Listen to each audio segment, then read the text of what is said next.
Assalamualaikum warahmatullahi wabarakatuh. Nama saya Bagas Tegar Laksana, NIM 19104210072. Kali ini kelompok kami akan menjelaskan materi perilaku biaya aktivitas yang diawali dengan bab pertama, yaitu tentang dasar-dasar perilaku biaya. Perilaku biaya adalah istilah umum untuk menggambarkan apakah biaya berubah seiring dengan perubahan output. Biaya itu ada 3 macam, yaitu biaya tetap, biaya variabel, dan biaya campuran. Untuk biaya tetap adalah suatu biaya yang dalam jumlah total tetap konstan dalam rentang yang relevan ketika tingkat output aktivitasnya berubah. Sedangkan biaya variabel adalah biaya yang dalam jumlah total bervariasi secara proporsional terhadap perubahan output. Sedangkan biaya campuran adalah biaya yang memiliki komponen tetap dan variabel. Batasan waktu penentuan suatu biaya merupakan biaya tetap atau variabel bergantung pada batasan waktu. Menurut ilmu ekonomi, dalam jangka panjang atau long run, semua biaya adalah variabel. Dalam jangka pendek atau short run, paling tidak satu biaya adalah tetap. Sumber daya dan ukuran keluaran setiap aktivitas memerlukan sumber daya untuk menyelesaikan tugas yang harus dilakukan. Sumber daya dapat meliputi bahan baku, energi atau bahan bakar, tenaga kerja, dan modal. Masukan-masukan ini digabungkan untuk memproduksi suatu keluaran atau output. Terima kasih. Assalamualaikum warahmatullahi wabarakatuh. Saya Dea Junia Ratri Hidayah, NIM 073 akan melanjutkan materi selanjutnya, yaitu aktivitas penggunaan sumber daya dan perilaku biaya. Yang pertama adalah sumber daya fleksibel. Sangat digunakan dan dibutuhkan, sumber daya ini diperoleh dari pihak luar dan tidak membutuhkan komitmen jangka panjang untuk membeli sejumlah sumber daya tertentu. Oleh karena itu, organisasi bebas membeli hanya sebatas jumlah yang dibutuhkan, karena biaya sumber daya yang dipasok ketika diperlukan sama dengan biaya sumber daya yang digunakan. Jumlah biaya sumber daya naik ketika permintaan untuk sumber daya tersebut naik. Yang kedua adalah sumber daya terikat, merupakan sumber daya yang dipasok sebelum penggunaan. Mereka didapat dengan menggunakan kontrak eksplisit dan implisit untuk memperoleh sejumlah sumber daya tertentu, tanpa memandang efektivitas penggunaan jumlah sumber daya. Yang ketiga adalah perilaku biaya bertahap. Biaya bertahap menampilkan tingkat biaya yang konstan untuk rentang keluaran tertentu dan pada titik tertentu naik ke tingkat biaya lebih tinggi. Biaya tersebut tidak berubah untuk rentang keluaran yang sama. Yang keempat adalah implikasi-implikasi untuk pengendalian dan pengembangan keputusan. Sistem pengendalian operasional mendorong para manajer untuk lebih memperhatikan pengendalian atas penggunaan dan pengeluaran sumber daya.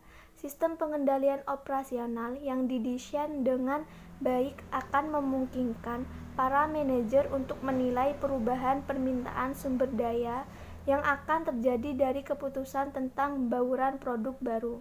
Sama halnya, jika pengelolaan aktivitas menimbulkan kelebihan kapasitas dengan ditemukannya cara mengurangi penggunaan sumber daya, para manajer harus mempertimbangkan apa yang akan mereka lakukan. Yang kelima adalah metode untuk memisahkan biaya campuran menjadi komponen tetap dan variabel. Ada 3 metode yang digunakan secara luas untuk memisahkan biaya campuran menjadi komponen tetap dan variabel, yaitu metode tinggi rendah scatter plot dan metode kuadrat terkecil. Assalamualaikum warahmatullahi wabarakatuh. Nama saya Riko Firmansyah, NIM 71, akan melanjutkan pembahasan dari kelompok saya. Baik, saya akan melanjutkan kita awali dari asumsi linearitas.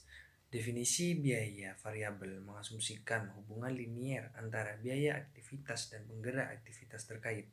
Jika asumsi hubungan linier digunakan, maka masalah utamanya adalah seberapa baik asumsi ini memperkirakan fungsi biaya yang mendasarinya.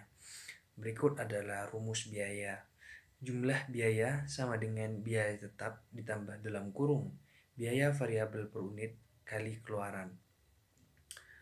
Jumlah biaya sendiri adalah variabel terikat yang merupakan biaya yang akan diperkirakan, dan keluaran adalah ukuran aktivitas. Keluaran adalah variabel bebas. Dan yang ketiga, biaya tetap. Biaya tetap adalah parameter perpotongan dan bagian tetap dari jumlah biaya. Dan yang terakhir, biaya per unit adalah biaya tiap unit aktivitas yang juga disebut parameter kemiringan. Dan selanjutnya, metode tinggi rendah atau high-low method. High-low method sendiri adalah suatu metode yang menentukan persamaan suatu garis lurus dengan terlebih dahulu memilih dua titik, yaitu titik tinggi dan rendah, yang akan digunakan untuk menghitung parameter perpotongan dan kemiringan. Yang kedua adalah biaya variabel per unit. Rumusnya sebagai berikut. Rumus biaya variabel per unit sama dengan perubahan biaya dikurangi perubahan keluaran biaya variabel per unit sama dengan dalam kurung biaya tinggi dikurangi biaya rendah dibagi dalam kurung keluaran tinggi dikurangi keluaran rendah. Dan biaya tetap rumusnya adalah jumlah biaya tinggi dikurangi biaya variabel per unit dikali keluaran tinggi, atau biaya tetap sama dengan rumusnya jumlah biaya titik rendah dikurangi dalam kurung biaya variabel per unit kali keluaran rendah.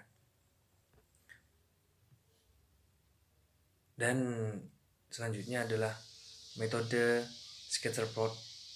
Metode scatterplot sendiri adalah suatu metode penentuan persamaan suatu garis dengan menggambarkan data dalam suatu grafik keunggulan signifikan dari metode scatterplot. Kelemahan metode scatterplot adalah tidak ada kriteria objektif untuk memilih garis terbaik, dan keunggulan signifikan dari metode scatterplot adalah memungkinkan kita untuk melihat data secara visual. Dan selanjutnya metode kuadrat. Maksudnya metode kuadrat terkecil. Metode kuadrat terkecil menguadratkan setiap deviasi dan menjumlahkan deviasi yang dikuadratkan tersebut sebagai ukuran kedekatan keseluruhan penguadratan deviasi ini, menghindari masalah yang disebabkan oleh bauran angka positif dan negatif. Pada dasarnya, pembandingan ukuran kedekatan dapat menghasilkan suatu pemeringkatan semua garis dari yang terbaik sampai yang terburuk. Dan selanjutnya, penggunaan program regresi. Program regresi spreadsheet menyediakan lebih dari sekedar perkiraan koefisien.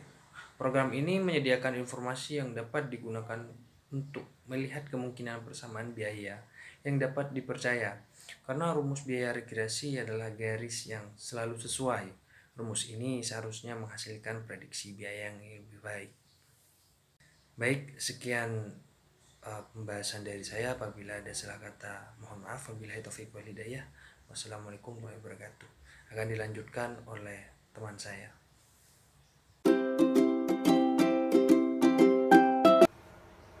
Assalamualaikum warahmatullahi wabarakatuh. Nama saya Yulia Diblestari, NIM 1910421070. Di sini saya akan menjelaskan tentang keandalan rumus biaya. Yang pertama yaitu R kuadrat koefisien determinasi. Secara statistik, kita dapat menentukan seberapa besar variabilitas dijelaskan dengan melihat koefisien determinasi atau R kuadrat. Koefisien determinasi atau R kuadrat adalah persentase variabilitas variabel terikat yang dijelaskan oleh suatu variabel bebas. Semakin tinggi persentase variabilitas biaya yang dijelaskan, semakin baik garisnya. Karena koefisien determinasi tersebut merupakan persentase variabilitas yang dijelaskan. Nilainya selalu berkisar antara 0 dan 1. Tidak ada batasan yang jelas untuk koefisien determinasi yang baik dan buruk. Semakin dekat R kuadrat ke -1, maka semakin baik garisnya. Selanjutnya yaitu koefisien korelasi. Koefisien korelasi yaitu akar dari koefisien determinasi, karena akar dapat bernilai negatif. Nilai koefisien korelasinya berkisar antara -1 dan +1. Jika koefisien korelasinya positif, maka kedua variabelnya bergerak menuju arah yang sama dan terdapat korelasi positif. Korelasi positif sempurna akan menghasilkan nilai 1 untuk koefisien korelasi. Di lain pihak, jika koefisien korelasinya negatif, maka kedua variabel bergerak menuju arah yang dapat diprediksi, tetapi berlawanan arah. Korelasi negatif sempurna akan menghasilkan koefisien korelasi sebesar -1. Nilai koefisien korelasi mendekati 0 mengidentifikasi tidak adanya korelasi. Selanjutnya yaitu regresi berganda. Dalam hal dua atau lebih variabel penjelasan, persamaan linier diperluas untuk mencakup variabel tambahan. Rumusnya yaitu jumlah biaya sama dengan B0 tambah buka kurung B1 kali X1 tutup kurung tambah buka kurung B2 kali X2 tutup kurung tambah B0 adalah biaya tetap atau potongan. B1 biaya variabel per unit untuk variabel bebas pertama. X1 yaitu variabel bebas pertama. B2 biaya variabel per unit untuk variabel bebas kedua. Jika terdapat dua atau lebih variabel bebas, metode tinggi rendah dan scatterplot tidak dapat digunakan. Untungnya, perluasan metode kuadrat terkecil dapat dilakukan secara langsung. Jika kuadrat terkecil digunakan untuk membuat suatu persamaan yang melibatkan dua atau lebih variabel penjelas, metodenya disebut regresi berganda atau multiplied regression. Terima kasih. Wassalamualaikum warahmatullahi wabarakatuh. Baik, saya akan melanjutkan materi yang terakhir, yaitu penilaian manajerial. Secara sederhana, beberapa manajer menentukan biaya aktivitas tertentu menjadi kategori tetap dan lainnya menjadi kategori variabel, tanpa menghiraukan kemungkinan biaya campuran.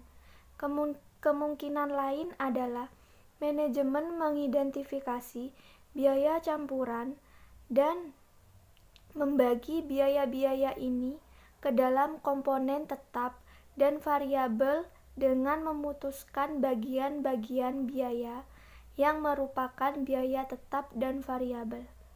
Keunggulan dari penggunaan pertimbangan manajerial untuk memisahkan biaya tetap dan variabel terletak pada kesederhanaannya. Saat manajer memiliki pengetahuan yang mendalam tentang perusahaan dan pola biayanya, metode ini dapat memberikan hasil yang baik. Sekian dari kami, kurang lebihnya mohon maaf. Wassalamualaikum warahmatullahi wabarakatuh.